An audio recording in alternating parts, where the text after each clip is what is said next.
How does the automotive industry affect global warming? The start of the auto industry in the U.S. The auto industry started in 1908 with the Ford Model T. It sold 1.5 million sales.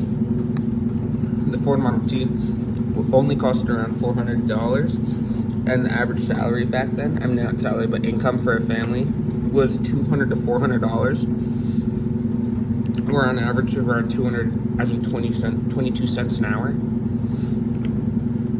And that's why it sold so well, because it was affordable to people. Production of the Model T, it was one of the first ever mass-produced cars in the U.S. It was the first ever mass-produced car in the U.S.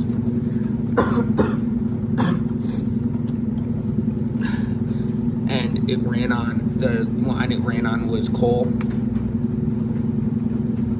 The Federal Highway Act of 1956, it broadened the usage of cars throughout the U.S. And it also allowed the government to, the main reason they took over the highways was so they could transport military vehicles.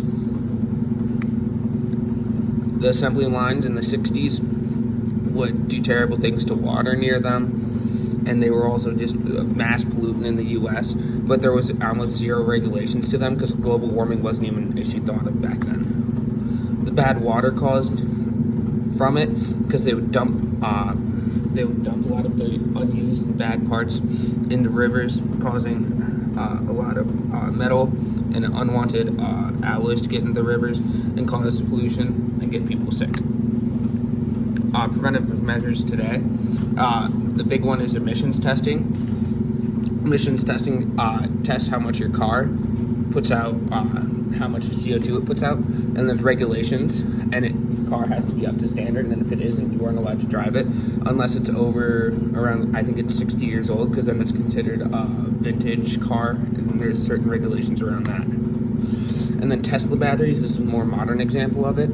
Tesla batteries are bad for the environment because the minerals used are always mined in third world countries, and the materials and the tools they use cause terrible effects on the environment. They cause, when mined, they can cause sinkholes to appear often. They can damage the water table, which is where a lot of people get their water from. And the equipment they use just puts out massive amounts of pollution. And then climate change, bad effects. Brackish water is a very large effect of climate change. For example, brackish water is when you have salt water and then fresh water, and the difference between salt water and fresh water is salt water has a higher buoyancy level, lower buoyancy level, because it weighs more.